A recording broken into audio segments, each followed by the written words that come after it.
Swimming like a shark in a shrimp tank. Big fish, small pond in the shrimp tank.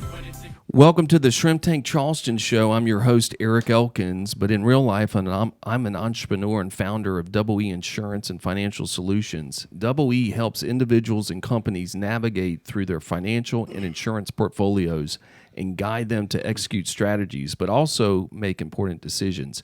Double E provides our clients an entertaining and unique experience.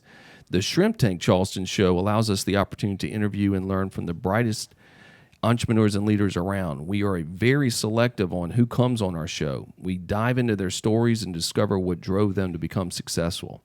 We will make sure we get out of them not only the wins, but also the losses they have had on their journey.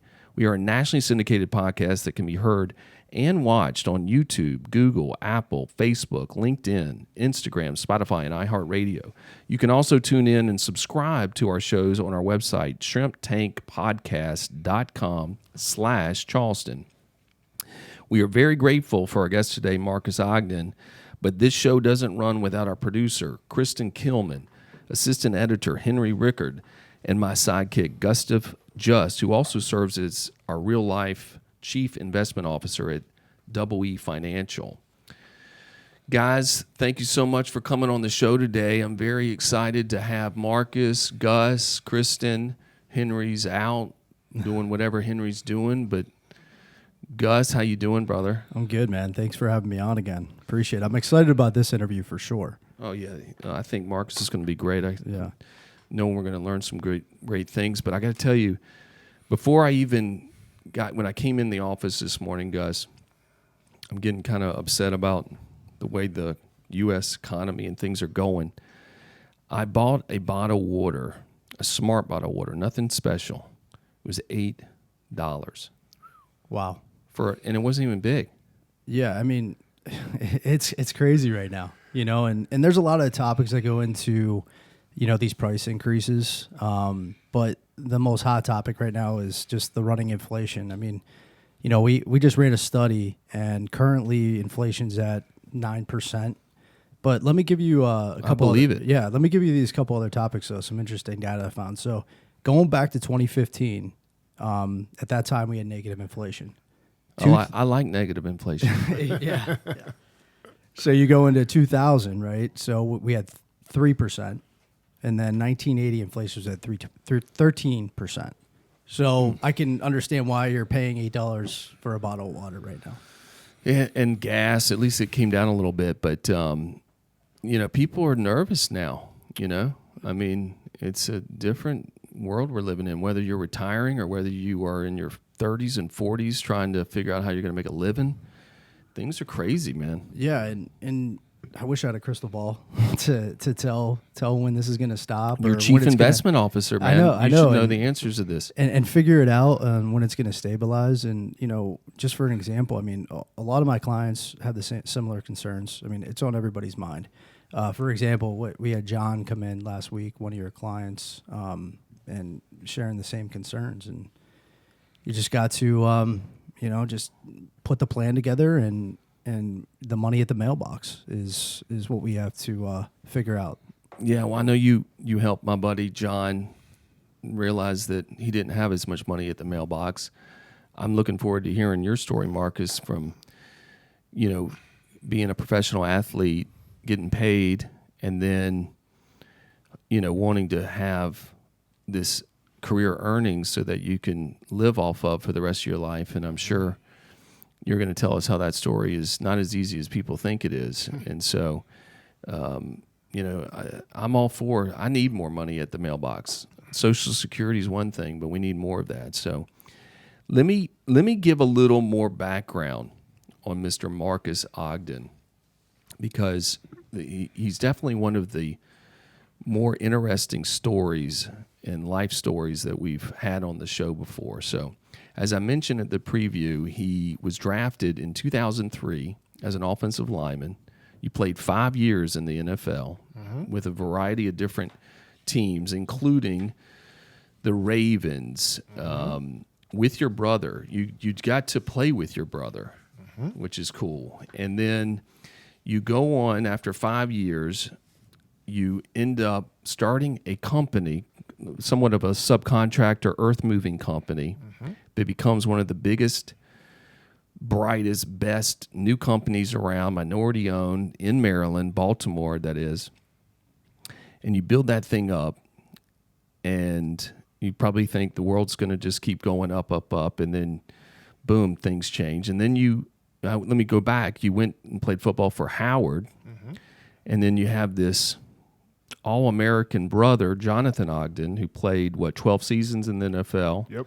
11-time All-Pro, which is unbelievable. And then you go on to build this thing, and then you're going to tell us all about how things, have a different story, that things can change, and you kind of hit rock bottom, and then you come back.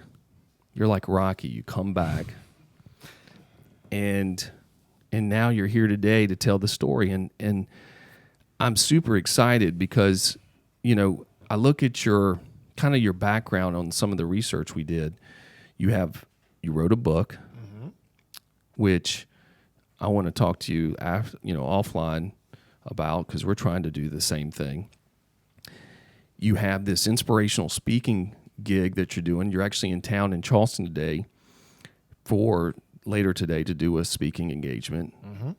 And I mean, you've lived a lot of life for a 41-year-old man. Yeah, I guess that's right. And you're married. I am. How many kids? 2. 2 kids. So, and it sounds like your dad was a major inspirational piece to you. Was. And your mom is an attorney. Right. Dad was an investment banker. I mean, you just have a very interesting background from the D.C. area, correct? Correct. All right. So, hopefully that gives a little bit of a picture.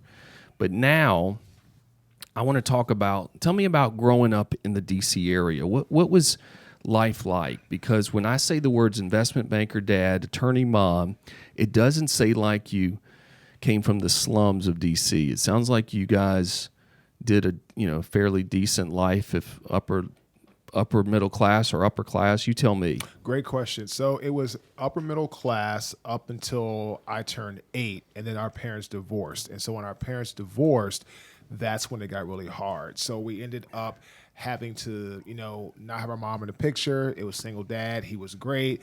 But my brother went to St. Albans, which is a very expensive private high school. So by the time I got to be a freshman, 8th grade freshman in, 8th grader or freshman in high school, my father ended up having some financial problems because he got sick with kidney failure. He was overweight, some other health issues where he was not able to work. And then at that point, life got really difficult. We grew up not in a really great area, based on what you think of, like, lawyer and, investment banker. So we actually only grew up about 5 minutes from one of the worst projects in DC, on Minnesota Avenue. So we had kind of like this life where we had some privilege when we were younger, but you go 5-7 minutes down the road, you're in the projects of DC. So when my dad lost everything, it got really hard. My brother was already in college. He was at UCLA. So, I mean, he knew about it, but didn't really see it like I did. So, wait a minute. You got shafted a little bit. Your brother goes to the nice private school, living nice, good life. Yeah, I mean, for that purpose, yeah. And then dad's making money. He's doing well. And then, boom, he goes through his savings, financial stuff. Yep. And then your lifestyle starts to change along with Pop. And Mom, I'm just curious.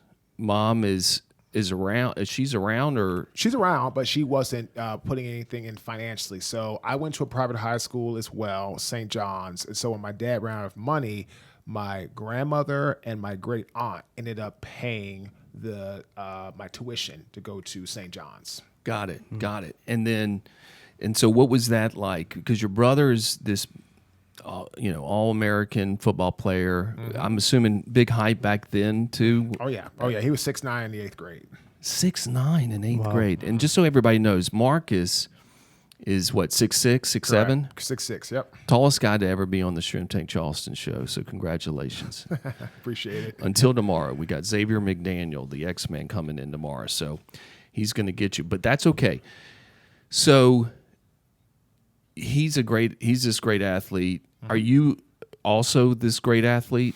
No, in high school I was 6'3.5", so I didn't grow to be 6'6" until I got to Howard, and so I wasn't a great athlete. I mean, I was a good athlete. I was in a really competitive league, so the WCAC, which has schools like DeMatha, St. John's, Gonzaga, Carroll. St. John's actually now is ranked in the top 25 in the nation for high school. So they'll play like IMG. They'll go out to De La Salle in California. Like they've got a really great program. Matter of fact, there's a young guy named Terrell Lewis who was at St. John's. I remember me going there, doing a little speech to their football team. He went to Alabama. They actually just won the Super Bowl this year with the Rams. Really? Outside linebacker with Well, the Rams. DeMatha is a big DeMatha is huge. Basketball school? Both football and basketball. Huge. And then you got Dunbar's in Baltimore, though, right? Dunbar's in Baltimore. There's also one in D.C., but that D.C. is in the D.C. League. It's not with WCSC. So, again, you got DeMatha, St. John's, Carroll, Gonzaga, McNamara, Ireton, O'Connell. That's the WCAC. So, okay, so your brother's doing well. He's in UCLA. He's making a name out there, obviously. Sure. And you and your brother, and you all have, what, a 7-year age? 6.5, 7 years. Were you close with your brother growing up? Because that's a big age gap. We were, but again, 6.5 year age gap is big. So when he graduated, high school, I was, 11. And what was that like? So you go, I know you don't go to the same high school, right? But are these people expecting you? Is there all these expectations even at an early age for you that you got to be like your brother too? Because you're a big guy, so that's kind of, but not as much as you would think. Because again, we're so far apart in age, so I didn't have that, playing at the same time, same high school, same thing. So I didn't really get a whole lot of that. And especially since I didn't play until I was a freshman in high school, I didn't play. Like my brother played in the 7th and 8th grade.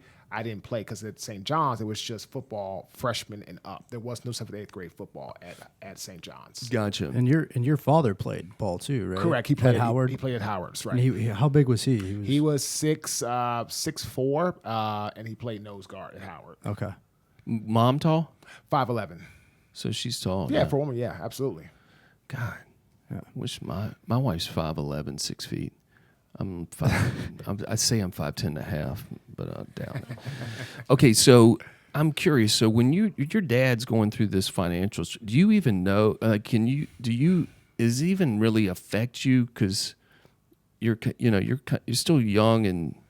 Like, is it bothering you? Like, are you seeing it in your dad's eyes, his face when he gets home? Yeah, my father's health started to deteriorate rapidly when I was in high school, big time. Like, his weight was on and off. He had a kidney failure, so he had to go to dialysis 3 times a week.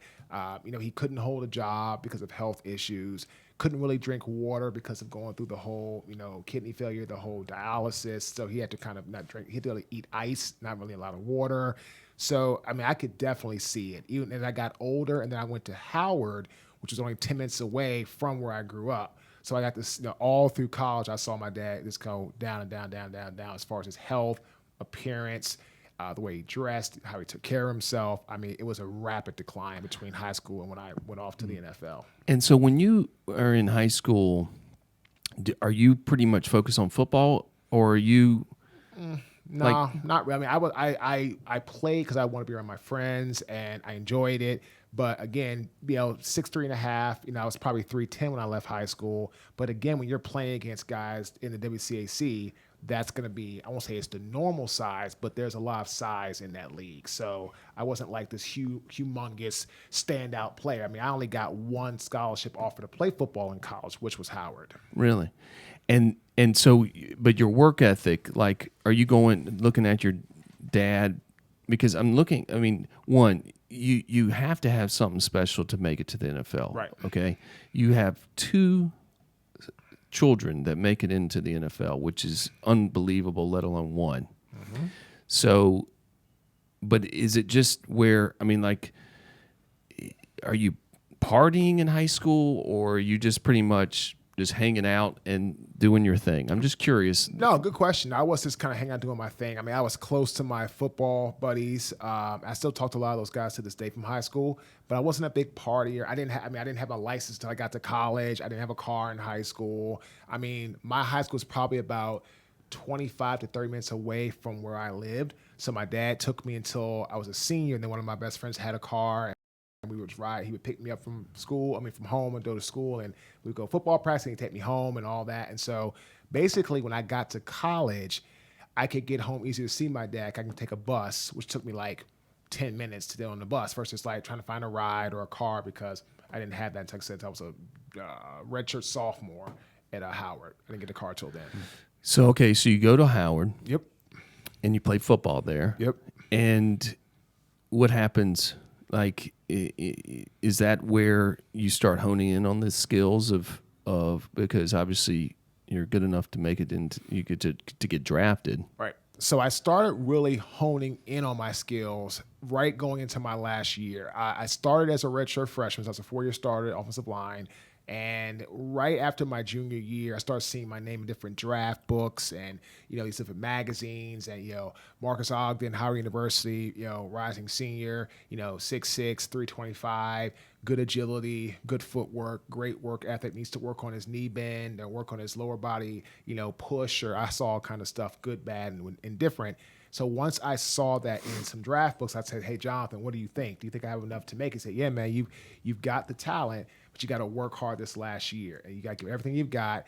So that's what I did. And I actually focused totally on football and, of course, school. But I didn't do any partying, any drinking, any things like that. I just kind of said, hey, I'm going to give it my all for 12 months and see what happens. And I got invited to the Hula Bowl, which was great because my head coach was Mac Brown, who is now at Chapel Hill. He's a coach going back to Chapel Hill.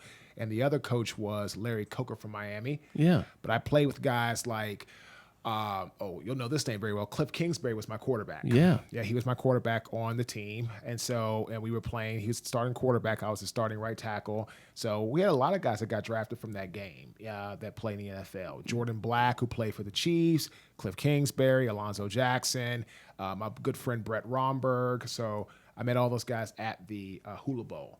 Then I had a pro day. I remember getting worked out by, God rest his soul, Jim Hannafin, who was the line coach with the Rams. I got worked out by of course, the Jaguars O-line coach, the Bengals, the Colts, the Browns, the 49ers. Did your brother have any input in to help in this situation? He could really help me as far as what to prepare for in the workouts.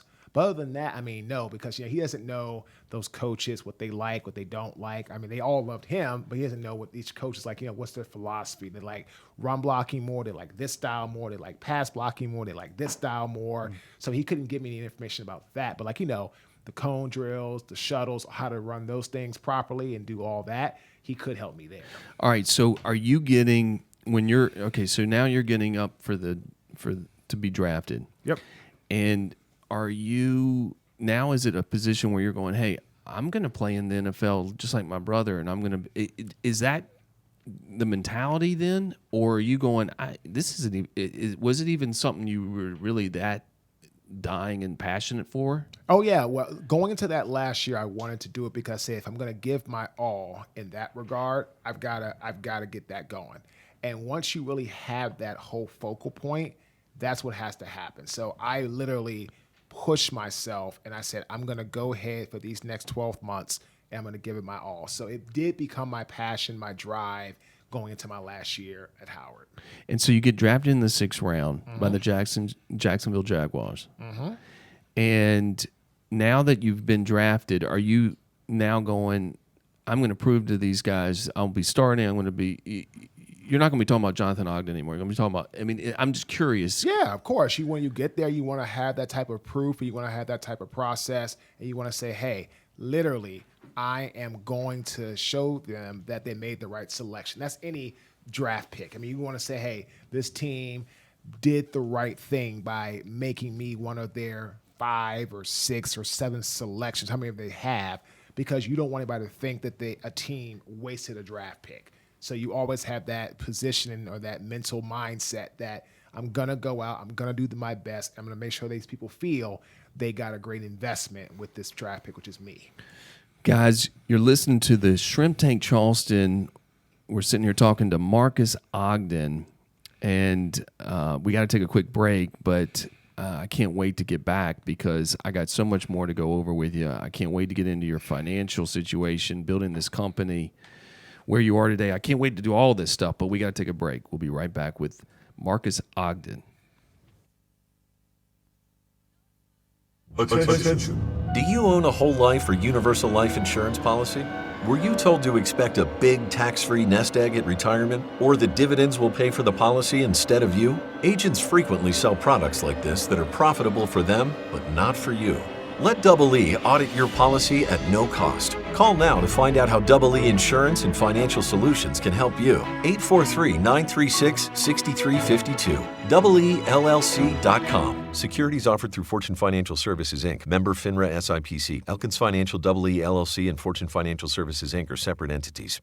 Welcome back, guys, to the Shrimp Tank Charleston podcast. I'm your host, Eric Elkins, as well as founder and CEO of Double E Insurance and Financial Solutions. We have been speaking to the great Marques Ogden, who was telling us what it's like to try to get into the NFL, let alone get drafted in the NFL. And then now we're going to talk about how he actually had a career in the NFL. But we took a quick break, and now we're back. And so, Marques, you were saying you get drafted by the Jaguars. And now, which is an incredible – your dad's got to be like, wow, I got two boys in the NFL, right? Yep, absolutely it was. And now that you're there, your coach back then, who was it? Was it Jack Del Rio? Jack Del Rio, yep. God, why did that guy get fired? You know what? Unfortunately, just like in big business, people will turn on you. And some of his coaches were trying to give him some hard times, and then he ended up having to let go of them. And then the culture was not really sound, and it wasn't because of him. It was because of sometimes the coaches that were under him wanted to say, hey, I want to do this, I want to do it this way. And then once you start losing, unfortunately, you can either say, hey, I'll take the Bengals, right? The Bengals were a horrible team for 2, 3, I don't know how many years. But then this new coach coming in, Zach, he said, I need to draft a quarterback. Got Burrows, who kind of helped get some culture shape. Then he drafted some other guys, some other key players, right? Got a couple of veterans in. And now the Bengals have one of the better cultures in the NFL, which is why they're winning. And they, rightfully so, extended him on a long-term contract. Jack never could get that type of support, I feel, from some of his coaches that he brought in. And when you have that type of unhealthy, toxic culture, just like in business, it can cause cracks at the foundation. And Jack just could never get full stride in the right people, the right coaches. And then eventually, if you're not winning, unfortunately, it's quick enough for what the owners want, you will get fired. Was the owner the guy who owns the Jags now? No, the owner was Mr. Wayne Weaver, the Weaver family. So He founded 9 West Shoe. Okay. All right. So, yeah, I always thought that guy was a really good coach. Oh, he was amazing. Jack was a player at USC, Minnesota. He was a true players coach, not too lax, but not too hard. He understood what it took for you to play at your top peak performance and how to, prepare and how to practice. So, I had some other coaches like Brian Billick, great guy, but sometimes could be a little too lax, right? Mike Mularkey was my coach in Buffalo, phenomenal human being, but we hit every freaking day. Mondays, we were just kind of doing rehab or walkthrough. Tuesday was our off day. Wednesday, Thursday, even Fridays, we were hitting until week 16. So, a lot of guys were having injuries and constant nicks. Probably popping Percocets left and right. Oh, you better believe it. So, but Jack was a really great blend of not too lax, but not too rough. And he was a great influence on you even outside of football too, right? Oh, yeah. I quote Jack in a lot of my speeches. Yeah. One of the best quotes I have from Jack is, in life, be your own CEO. He said, I can't tell you what time to – well, let me go back. He said, I can tell you what time to be here at the Jaguars. You got practice at this time, you got breakfast this time. Yeah, you got to be here then. But I can't tell you if you want to come in early. I can't tell you if you want to stay late. I can't tell you if you want to go out into the Jaguar, Jacksonville community and build relationships with our fan base. I can't do that. You can, but I can't. So even though the Jaguars, yes, we sign your check. Yes, it's our logo on your check. You're the one's going to have to say, I want to do this, this, and this, and I'm going to do it before hours, after hours, and go the additional mile. Are you making decent money in the beginning of this? Oh yeah, of course. Like what was I don't know back then. What was the pay back then? So for rookies, it was base was $250, and then you've got bonuses and sign-ons and all your other stuff. So my contract was 3 years. I think it was like 1.8, something like that. I remember the exact amount, but yeah, I mean you're making. And 1.8 guaranteed or non-guaranteed? No, the only thing guaranteed is your signing bonus. You have to make the team every. So my signing bonus was guaranteed was 125 or 150. Same agent as your brother? Yes, I had Marvin Demoff, one of the best. Okay. Yeah, Marvin Demoff was one of the best. Marvin was out of California. One of his other big clients was Junior Seau. He also had Troy Polamalu. He had Phil and Chris Sims. I mean, he had some powerhouse guys. And so you get there and you have your first season going there. Anything, was it what you expected it to be, or was it, what was the, I mean, I'm curious, what was that like? The game was a lot faster than I thought, which was what I expected. But what was really interesting was everybody was good. There was not one person on the field who wasn't good. Like when you get to the actual season and you have your 53-man roster and your practice squad, all 61 guys are good football players, and there's not a slouch. And you have to practice and prepare and do everything every single time. There's no taking plays off. There's no being lackadaisical. There's no let me just say, hey, I mean, it's kind of brotherly, do this, do that. No, that doesn't exist. But I got to think in the NFL, it's just like in any other industry where everybody's great. I get that. But they're not everybody's going to put in the hours, the effort. They're going to enjoy this life now. I'm an NFL player. The women want me, blah, blah, blah. People want to talk to me. They're not staying after late hours to study the book or am I right? Or it just depends. And the guys that do that don't have long careers.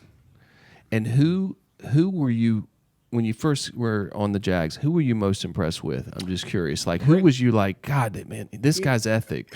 That's a good question. I would say Fred Taylor for sure. Fred Taylor was a phenomenal running back, great player, came out of Florida. He's a Florida boy, so he was able to stay home with the Jaguars, had a great career. Fred should be in the Hall of Fame. I don't know why he's not. I mean, he had a phenomenal amount of rushing yards, great runner. He could run outside. He could run through the middle. He could run people over. And, he was one of the most professional, hardworking teammates I ever saw. And he was just I still talk to Fred to this day. Actually, they're doing really well now. They have a podcast called I Am an Athlete. And so it's him, Channing Crowder, who's a linebacker out of Miami. And then they have, I think it's Ryan Clark, who played for Pittsburgh. Mm-hmm. And I forgot who the other one. Chad Ochocinco does some things with them. I think he also is now their current as a consistent member. But their podcast is called I Am an Athlete. And they do really great, man. They've had on, rappers to high-level athletes to, political. I mean, I'm called political.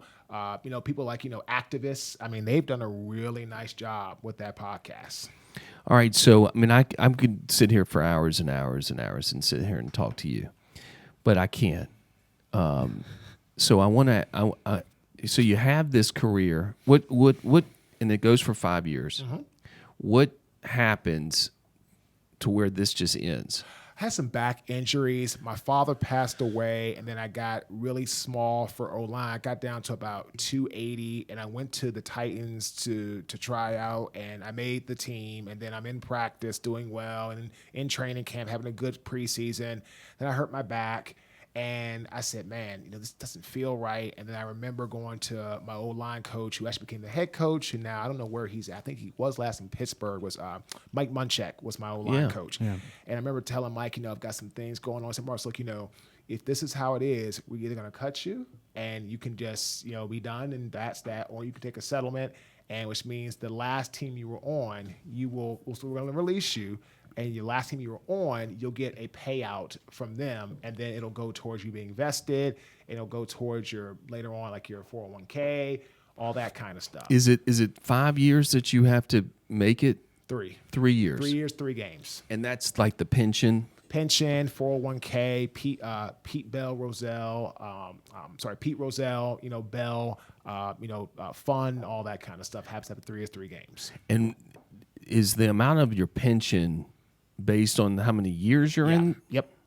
Okay, because like OJ gets like I don't hold me to this, but I thought he gets like $400,000 a year from Something about that. Yeah, that sounds about. He was like an 8-year guy. Yeah, it might be a little high, but it's around that. That sounds about right. Which is great. So it's not about how good you were. It's more on the tenure, or it does matter how good you No, are. it's a tenure. How long you play. Now, of course, if you, now as you're playing, if you're playing every play you're in, you get like I think it's like a $50 or $100 bonus. So they have all kinds of incentives, in your contract with the league, all that kind of stuff. Yeah, so while you have you're certain catches. right. and- So while you're playing, how good you are helps you get money then. But once you retire, it goes off how many years you were playing. When does that kick in for you? So you can take it out. Normally it's 55, but if you want to go out early, you can do it at 45. But if you take it out at 45, you're paying a penalty. Okay. And then when you're playing that 5 years, and whatever the career earnings that you had, are you focused and structured where you go, okay, I'm going to set aside this much toward savings, I'm going to set aside this much for living, and do you have direction from people? Yes, because my father was, an investment banker. So even though he wasn't working, he kind of did a lot of things for me and my brother with advice, how to do this, how to do that. And actually, I did an article, this was a while ago, with CNN Money. And I remember I found it, actually, and I still have it somewhere probably in my garage because we bought a new house last October. And I had like my budget. So I had like, okay, I'm making X amount of dollars from the Jaguars. I was making like, $13,000 a week pre-tax. It was like $9,000 a week after tax. So, okay, I put everything in. Okay, so I've got my rent. I've got my truck payment. I've got my gas. I've got my food. I've got my entertainment. I've got my insurance. I got everything lined up. So it looked like I was doing, it looked like on paper, I was probably paying about maybe $3,000 to $4,000 a month for bills, rent, car, everything like this. This is 2003, so that's pretty decent. It was kind of high maybe, but not too bad. I'm in Florida. I'm in a nice apartment. I didn't want to live somewhere crappy. Yeah. Mm-hmm. So, but I was making $32,000, almost $34,000, a month after tax. So basically, I was netting in the black $30,000. So What were you doing with it? put it away. It's put this investors.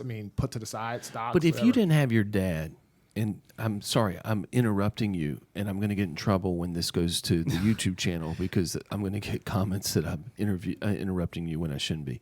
So I apologize to those people out there. But if you didn't have your dad to help kind of guide you there, what happens for those people? Well, the NFL, if you're drafted, you go to the symposium. Not anymore. That used to be. Now each team has different things they do for their rookies, like a financial planning, like a life skills, like how to deal with females, how to deal with family. They bring in speakers to talk to your rookies. So for us, we went to the symposium in West Palm Beach, Florida, and they did all kinds of stuff. From financial planning to team building to forecasting. I remember we had on our panel Peyton Manning spoke on our panel. Tony Dungy was on our panel, one of our panels. Bill Belichick was on one of the panels, and they were just talking about life and sports and this, that, and the other. So it was great. But you're going to get the information, but what you do with it really comes down to you. Yeah, that's like going to the gym once, having a workout with that pre-trainer, and then think I'm gonna be buff after that. Right? Doesn't happen. So it really comes down to having a really strong team around you that's hopefully helping you, your agent, and some advisors and all kinds of stuff. Because to me, that one-time symposium is great for the day. I'm all pumped up. It's a 3-day symposium. It's cool for 3 days, but again, that's why they stopped it. And then they bring people in for the rookies. And then veterans, I think they even have things for veterans. If you want to go, it's non-mandatory. But for rookies, all the different speakers coming in, it's absolutely mandatory. Because I've done work with the Bills. They're clients of mine. So I've worked with guys like Tre'Davious White, Josh Allen, Deion Dawkins, Ed Oliver, some of their star players. I met them, they were all rookies. And so I helped them in that type of stuff. So, okay, so the career comes to an end. Yep. Physically, it's just not feeling so great anymore. Right. And now what? Now what's the trigger that makes you start Caden Enterprises, Premier Enterprises? Well, the real trigger was I was tired of drinking Hennessy at 10, 11 in the morning till 8, 9, 10 o'clock at night. That was the real trigger. So when you quit, you're now just free. Yep. And you're how old? 27, almost 28. Okay, so you're 28 years old, and you're now going to figure out what you're going to do. With life, yep. How long did it take you to figure this out? 6 months. And so were you partying hard for 6 months? As hard as a rock star. Really? Yep. Living where? In Baltimore. Okay. Your brother's there? Yep. Is your brother married, settled down? He's with he was married, yeah, but he got married in 2004. So he'd been married for 3 years at the time. And so he's kind of in a different place than you. Yeah. He's married, all type of stuff. So, yeah. I mean, at that time, I'm saying. Yeah, correct, yes. Okay. And so keep going. Sorry. So I was just partying like a rock star. If it was Hennessy or gin or the club or... What about Cavassier? Yeah, I did that too. I didn't have a preference. I like Cavassier over So Hennessy. did I. At that time, it didn't matter what it was. Which one's better? At that time, to me, it was probably Hennessy. Now, as I'm older, I would probably say I don't drink Hennessy. I don't really drink dark liquor anymore. I'm pretty much, if I drink liquor, it's going to be Tanqueray or gin. I don't touch dark anymore. Okay. Sorry for the side That's all right. note. No, I can't help it. I mean, so again, I'm just drinking and doing pain killers and getting tatted up and just doing all things. Are you in pain all day too? Still, I mean, like, Yeah, I was more in mental pain than anything else. I mean, the back was really hurting, so were the knees, but it was more the mental pain than anything else. Yeah, I love that you bring this up because so many people just hide from this, and the fact that you're even talking about openly that you were taking the painkillers. I was. You don't. And I've taken them because I was in the hospital for a period of time for it's not my show, it's your show. But at the end of the day, I took it. My dad was addicted to them because he had a horrible back. And I got to watch what happened to him, and I was like, I'm not getting stuck on these. So you don't need those now, or you? No, I don't need those now. No, I don't. Because that's hard to break, man. Oh yeah, it took years. Yeah, it took years. Mm-hmm. Okay, and so all right, and then you go and when's the epiphany that we're going to start? So after this? about 6, I remember one morning I woke up and my right arm was tattooed from this tattoo is this right here. This tattoo up to about the Buffalo Soldier and the Ace of Spades and my dad's nickname. And I was like, wow, when did I get that? I was like, wait a second, what? And I looked in the mirror, I was like, wow. I went and got a whole half sleeve tattoo. I was drunk, I don't remember it, and I don't remember even driving back home after I got it. Wow. So at that point, I was like, yeah, this isn't gonna work. So I stopped and I got myself under control. I still would drink, but just like I learned how to social drink, not drink just to get blitzed. And then that's when I found Caden Premier Enterprises, and I got onto the next phase of my life, which was building an 8-figure-a-year construction business. On that note, you're listening to the Shrimp Tank Charleston podcast. We're sitting here talking to former athlete, professional athlete, NFL player, entrepreneur, speaker, inspirational speaker, coach, you name it, this guy's doing it, Marques Ogden. But we're going to take a quick break. We'll be right back. If you're like most successful business executives, you would probably rather stick your arm in a bucket of snakes than formulate a strategy for your insurance and financial needs. Who even understands estate planning, 401k plans, or key man insurance? We do. We are Double E, your virtual chief insurance and financial officer. Let us free you up to do more of what you do best and less of what we do better. Call 843-936-6352. EELLC.com. Securities offered through Fortune Financial Services, Inc., member FINRA SIPC. Elkins Financial EE LLC and Fortune Financial Services, Inc. are separate entities.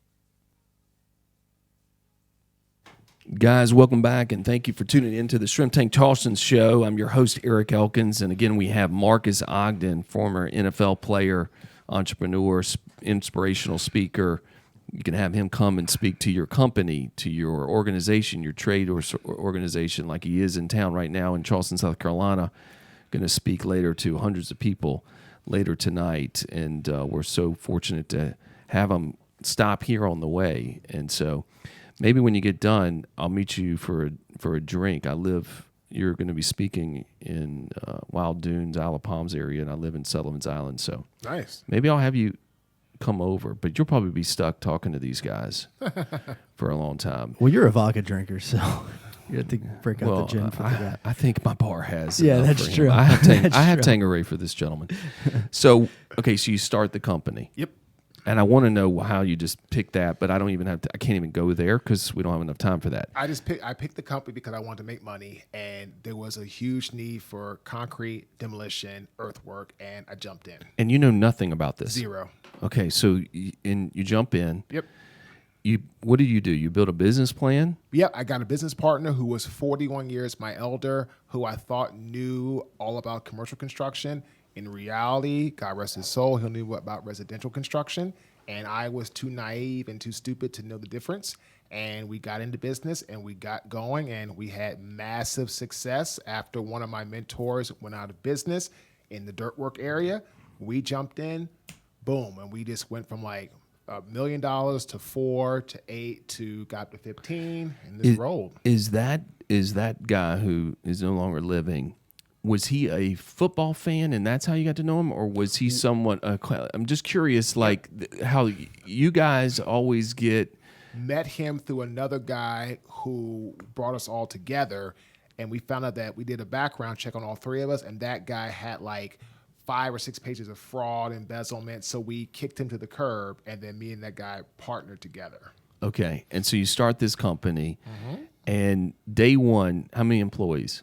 Day one was just 2 of us. Okay, a year from then. Grew up to about 10, and then went to 30. Well, let me ask you a question. Did you make money the first year? No. Second year we made money. Third year we got better. Fourth year we were off to the races. And you're like, this is great. Yep, like life's great. And you're high, and not high like high. I'm saying you're high in the sense of, man, I am building this organization. We are rocking and rolling. Yep. It's not hard. Yep, that's what I thought. And it's not hard in business if you have the right people. The problem was, as I grew success, I grew an ego. And when my ego grew, a lot of my best employees got sick of me, which I totally understand. They left, and then that in conjunction and combination with a really bad job I did for a big client in downtown Baltimore, where I spent about $3 million of my money in less than 90 days, and the developer and the contractor denied my change order. Then I ran out of money. The bank shut me off. I go bankrupt. It's over. It's over. And I want you to go back when you were doing this, because this is why we do this show, to learn about these stories and let other people learn. I mean, you're doing great. The company, you don't think this is ever going away. When these employees are leaving you, is it where you're like, these guys they're idiots? I don't know. I mean, is it where you're just that naive and narcissistic almost? At that time, yes, because we were still high on our money, and we had a bank line behind us, and we had money in the bank, and we had these big jobs. So I'm like, screw them. I'll find some other people that are just as good as they were. Never did. Really? Oh, yeah. I mean, so if you're listening to this show, human capital is the best capital you can have. If you don't have human capital, then you're not going to win. Like in our business today, we have a great team, great website person, publicist, content creator. We have a great person that's trademark and patent, videographer. We have a great accountant. We have a great, bookkeeper. Everybody on the team works well together, and they're great. That's what I tell Eric, man. It's human capital. It's so funny he says this. So I'm in a group called Vistage. Are you familiar with it? Of course, Okay. yeah. You should be a speaker on the circuit for Vistage. We'll talk about that offline. I can introduce you to somebody that can help you there. So I was just having this meeting the other day with Dan Wurtenberg. He's one of the top chairs in the world at Vistage, and he's my chair. And he was doing some work with Michael Milken back about 20 years ago. And Michael Milken just kept saying it to him. He just told me the story. He kept saying it over and over again. The most important thing is human capital. And he was just telling me this 2 days ago. He was in my office. And it's funny how you're saying the same thing. And you're talking about Michael Milken, billions of dollar net worth type guy. And so when this ends, are you kind of like, is it that quick when it? Oh yeah, 90 days. It was done. I mean, basically, I remember it was in Christmas time. We barely had anything. And I met my wife on Match.com in July of 2012. Then Christmas 2012, we're basically just piecemeal and stuff. I remember for my oldest daughter, my stepdaughter's birthday, we had like one little piece of pizza, a cake. Like we got like, I don't know, like a gift card to something like a Justice, I don't know, like $10 gift card. Like we were broke. I mean, we had nothing. And I remember January hits, February hits, and then by March, we're packing up everything, and then people were stealing trucks from the office, stealing laptops from the office, breaking and vandalizing. People were just it was mutiny. People were trying to we couldn't pay payroll, we couldn't pay anybody's stuff. Insurance got lapsed. I mean, it became like hell on earth. So it was just like mutiny. So people were stealing stuff. I would never imagine trying to steal from Marques Ogden. I mean, he's definitely got the largest arms that have ever entered the show. Wouldn't you agree, Gus? Absolutely. Kristen, would you agree with that? I mean, I have decent arms, Marcus, but I mean, the dude's jacked. So that has nothing to do with this. This is a great story, though. But you literally go, like, there's no money. Nothing. I got to Raleigh. And she stays with you. She does. We moved to Raleigh. And you meet her on Match.com. Match.com. And it's worked? It worked. We've been together now, married for 7 years next month, and together for 10. Well, give me her name. Bonnie Ogden is her name. Bonnie Ogden. That's awesome, Bonnie. I love to hear the story that she met you when you were obviously doing well. I was doing very well, yeah. And she stayed with you. She did. She's a good woman, man. She is. She could, and I gave her the option to leave. I said, if you want to leave, there's a door. I'm not going to blame you. I mean, when we got together, you didn't sign up for this, And she said, no. You were successful with your first business. You made some mistakes. If you just need to figure out what to do next and how you're going to get going, and let's get it going. That's what happened. And because you talk about your ego, were you the same egotistical guy at home too? Or did you tone it down at home? No. I was, and I had a really big ego with Caden for sure when we were together. And then I ended up, when we moved to Raleigh, I still had a big ego. I had nothing. I basically thought it was my partner's fault and my employees and all that. And so my ego didn't really get humbled until my spoiled milk moment when I was working as a custodian downtown Raleigh, and I had been fired from 2 jobs in the same week, Merrill Lynch and another construction company.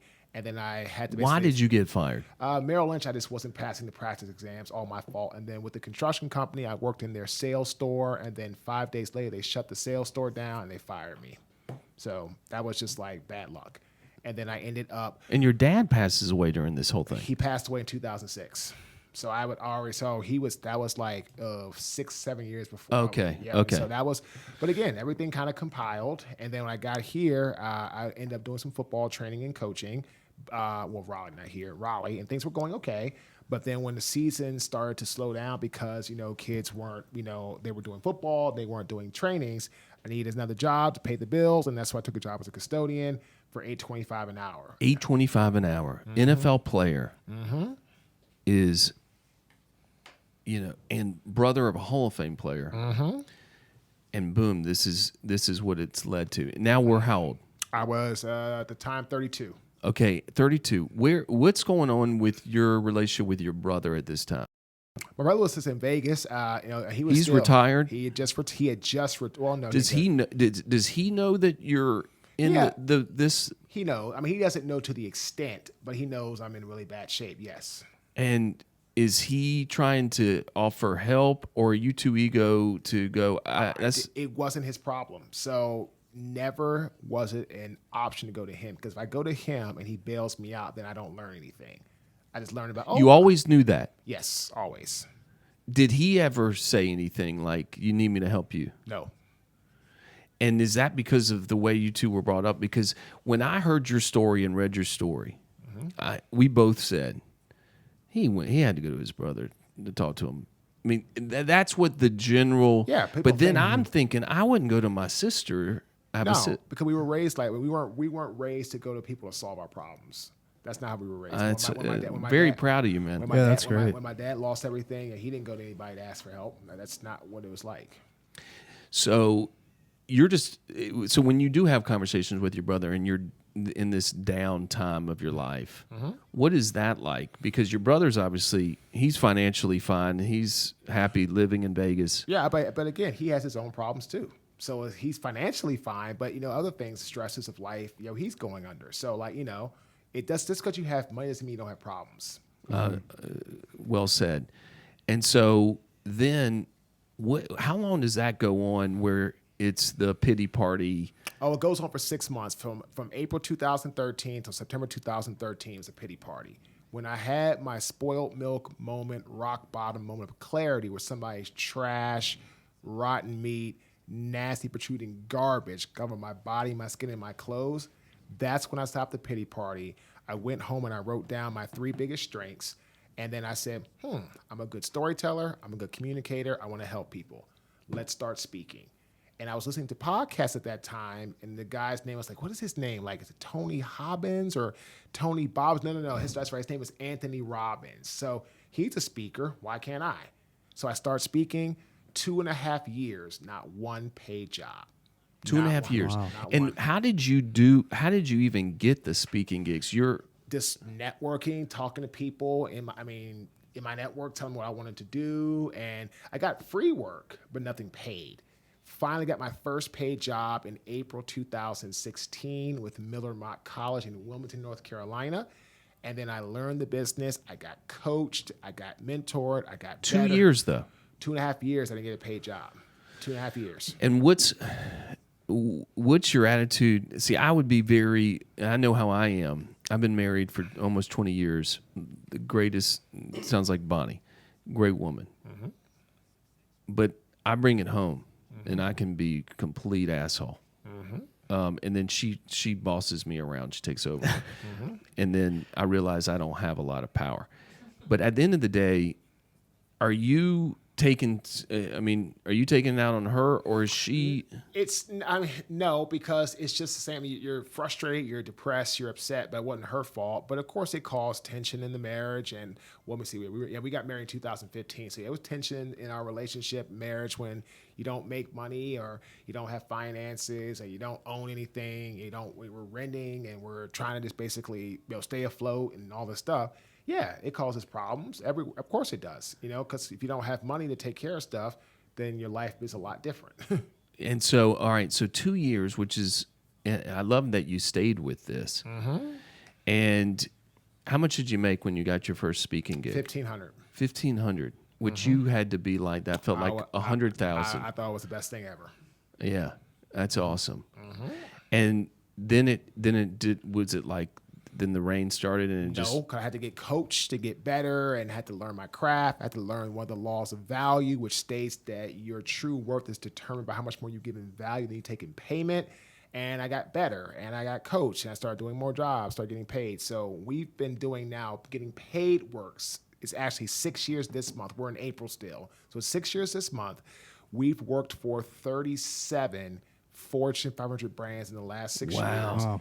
Of the 37, 15 are Fortune 100. Wow. Like Nestle, AXA Equitable, Merrill Lynch, Your Insurance Guide, New York Life, MetLife, Liberty Mutual, Mutual of Omaha. Like we've done all these big companies in the last 6 years. And out of all the different things you've done in your career, from playing football to running a construction company, building one of the fastest growing construction companies in Maryland, and now to this, is there anything? What's the most fun?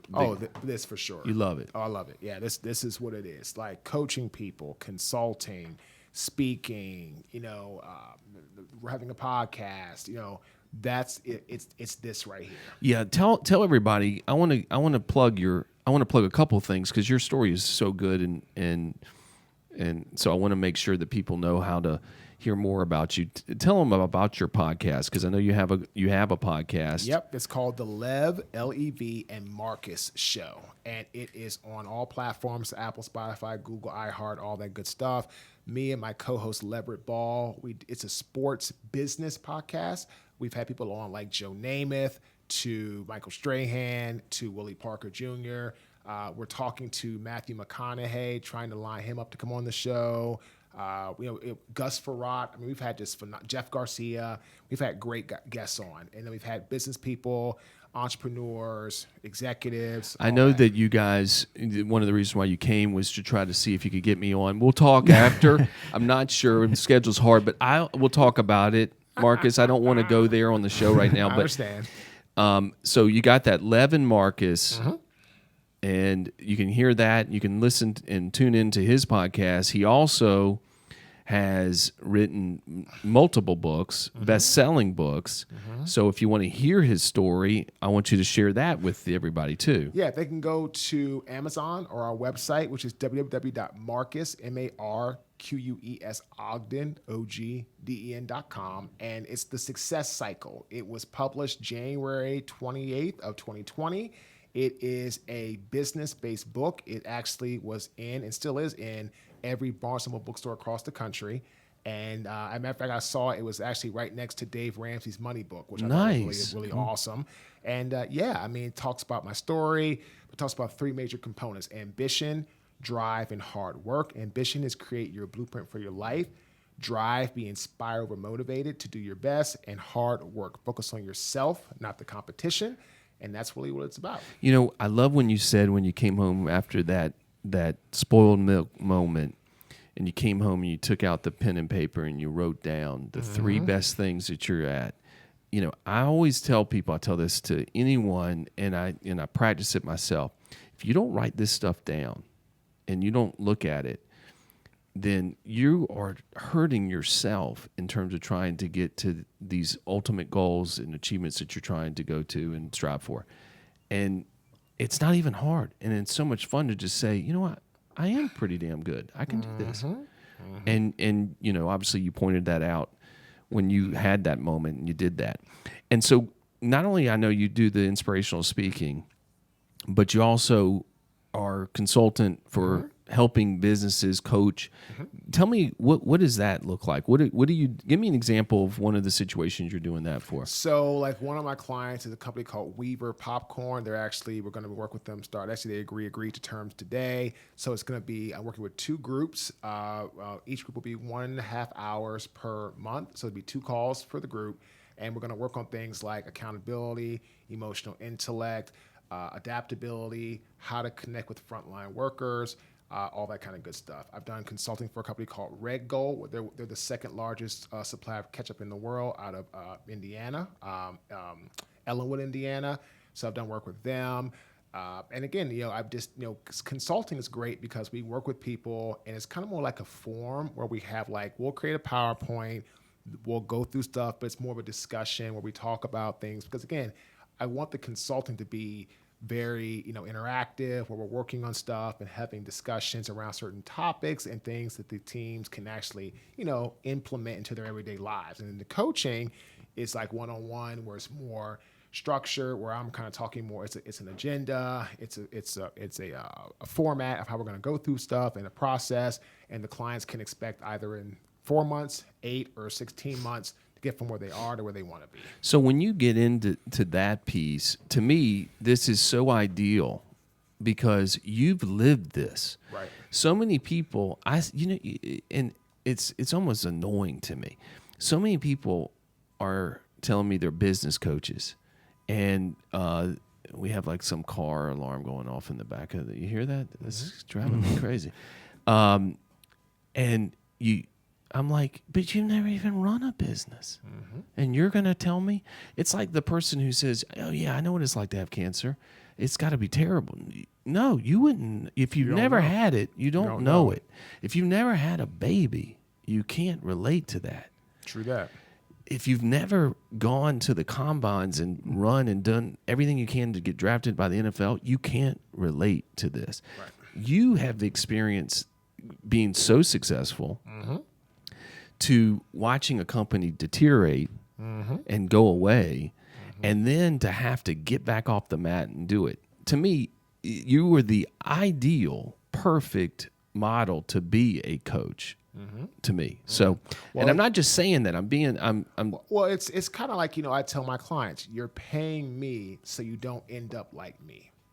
That's just the real deal. Because if you actually do what I say and you can tell me what's going on, where you're trying to go, we can create a roadmap, a blueprint, but you can also avoid the pitfalls that I made, like ego, not marketing correctly, not treating your staff correctly, breakdown of communication. I mean, all these things could go pop, pop, pop. So, we are the brand, and if you want to be successful, you want to do so you don't end up like I did with Caden. All right, so let's go back to that. If you guys want to take advantage of Marques in his business coaching or just life coaching, if you don't have to own a business. No, you don't. You could just have his help to kind of help you guide to figure out how you can maybe one day have your own business or overachieve in your business.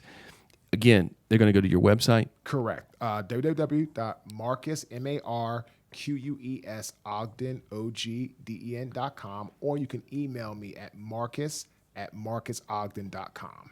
Yes. No, keep in mind, when he spells Marques, my middle name's Marcus, but I spelled MARCUS.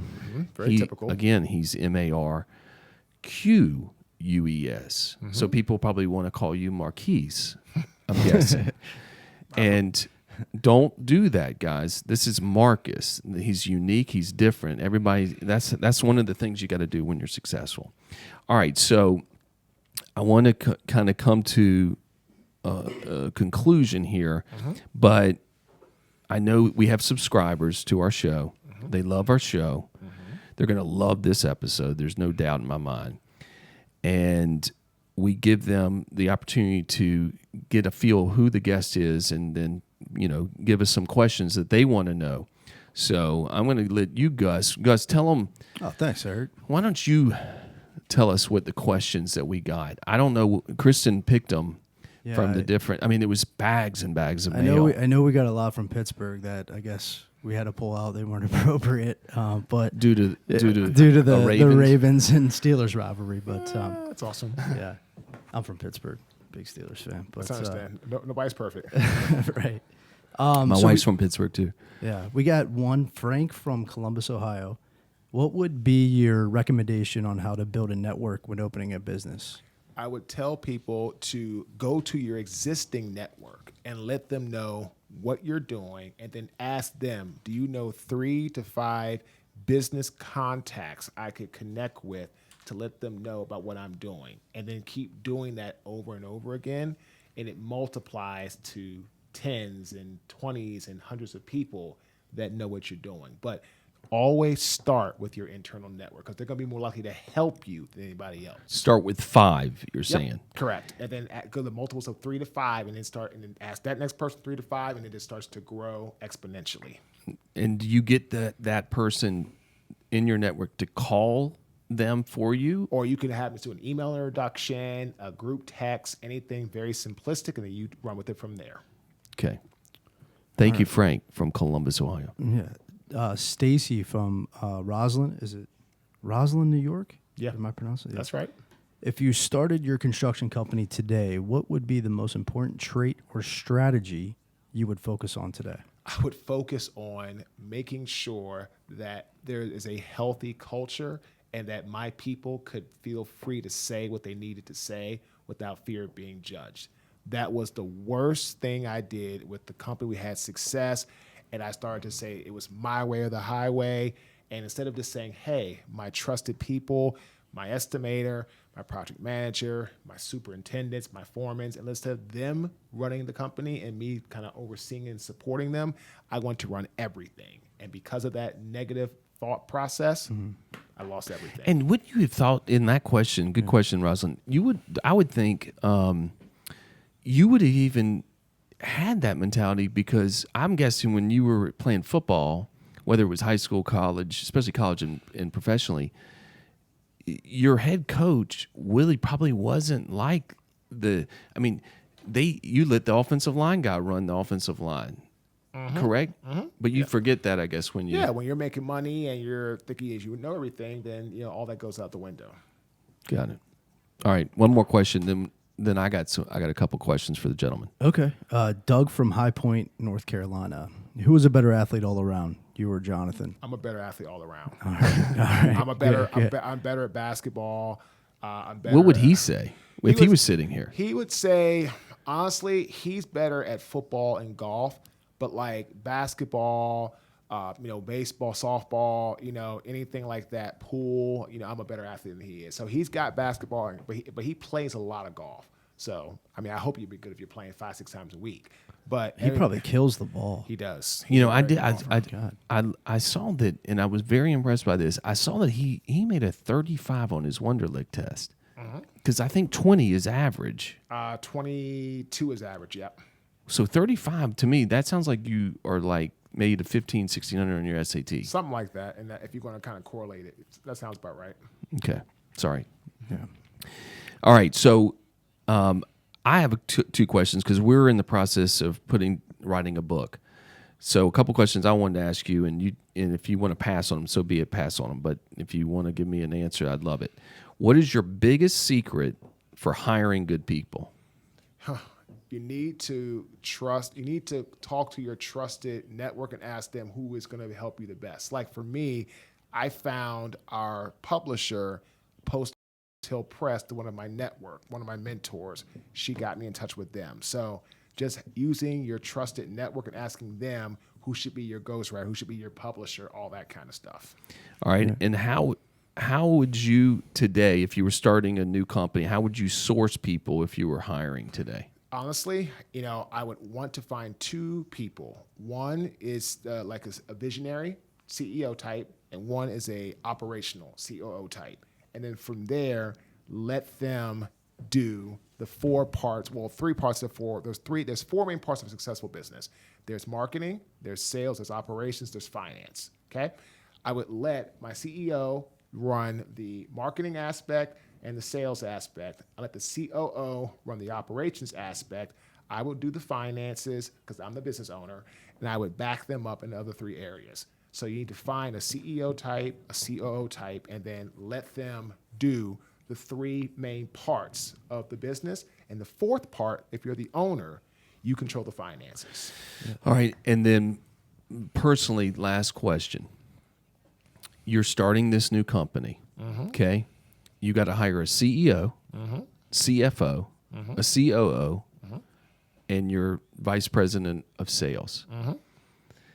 And your choice of where you can get these people from are from the different players or coaches you played with in the NFL. Who is the CEO that comes to mind that you would make? I'd hire Jack Del Rio. He's your CEO. Yep. Even though he couldn't get those guys underneath him to. But again, if guys aren't going to listen to him because of trying to save their own ass, then what good does it do? No further questions. Now, who's your CFO? CFO. It can't be you either. So CFO from players or coaches. Ooh, I don't know. I don't. A CFO. Let's see here. I would hire John Guy, who was my. He worked as our director of pro personnel with the Bills, and John was very smart with how he positioned stuff and how he maneuvered stuff and finances and knowing who to bring in. So I would say John Guy. All right. And who's your vice president of sales? Vice president of sales, I would probably have to go with Brian Billick. I mean, he's just a natural salesman. Like really? He just, I mean, he could be kind of an arrogant guy at times, but he means really well. But he's a very good that was one thing he did really well. Like he would win people over. Like now, of course, we would see the real Brian. Like you get mad at practice, he yelling at us, all that. But in the public and on TV and all that, Brian always sold the Ravens well. So I would take Brian Billick. Who do you think would be the top sales guy after Brian? Who would he hire? Who would Brian hire? It has nothing to do right now you know because who I we'll would- hire him. You know who I would say he'd probably hire? Who's a good Anthony Lynn, who was my running back coach with Jacksonville. Anthony had got a raw deal with San Diego. I think he still should have been head coach, but whatever. But he would probably take Anthony because Anthony was just a good salesman, and he coached Fred Taylor and a couple other great guys. Who is the best player that you ever played with that really didn't live up to the potential? I'm not saying that they didn't make an all-pro or they weren't good, but they were really so good and they didn't live up to it. Anybody come to mind? Albert Hainsworth. I mean, Albert should have just been. South Carolina guy. Played for the Titans. I mean, Albert Albert physically and genetically was just everything. He was all pro a couple times, but what it got Albert was just his temper. I mean, his temper really got the. Where best is he of him. now? He lives in I want to say he lives in Tennessee. He's from Hartsville, I think, Yeah. South Carolina. Yeah, and Albert, man, he just had so much talent and great player, and everything physically, genetically was there. But Albert, I think if you were ask him today, he'd be honest and say that he would let people get under his skin, and O-lineman would take cheap shots at him, stuff like that, knowing that he would do that, and then that's kind of what got him fired up. Like, I think he was the first $100 million contract guy. And then it just didn't with Washington. Yeah. But it never worked out because Albert just couldn't control his temper, and guys would use his, that fire against him, and then they would get him out of his game. And then next thing he started taking cheap shots at them. Of course, he would get called for, and then that became his MO at that point. Like, he was just a cheap shot guy. Well, I think Marques Ogden, I think you've said it all today, man. It was a great show, and I thoroughly enjoyed it. I'm so happy that you reached out to us to be on the Shrimp Tank Charleston show today, and I wish you the best of luck tonight. Thanks, sir. And I'm sure these guys are going to enjoy this talk that you're going to give to them. Again, you guys want to get a hold of Marques, you can reach him via email or via his website, Marques, Marquez, at Marques Ogden, OGDEN.com. Again, Marquez, Ogden, OGDEN.com, or you can email him at marquesogden.com. Am I right? Did I screw that up? Marques at marquesogden.com. Sorry, Marques at Ogden.com. No, I can't do this. Oh, jeez. Marques at marquesogden.com. Those are. You're going to get some complaints on that one for sure. Yeah. All right, guys, great show today. If you want to listen or watch other episodes, then please take advantage of our YouTube channel as well as podcast channels such as Apple, Google, Spotify. We were also on Facebook, LinkedIn, and Instagram. Our website is shrimptankpodcast.com/Charleston.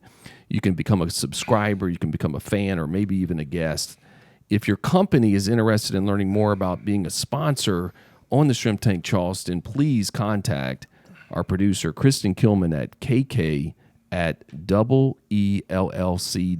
Again, KK, the letters, at DOUBLEELLC.com. Or you can call her. She's very nice. 843-936-6363. Lastly, if you think you or you know of someone that is an entrepreneur or leader making an impact in our world like a Marques Ogden, again, we don't just take everybody, then please contact Kristen, again, at 843-936-6353, or email her, KK@ELLC, and apply to be on the show. I'm Eric Elkins. Thank you so much, and keep grinding. I've been feeling like a shark in a shrimp tank. Big fish, small pond.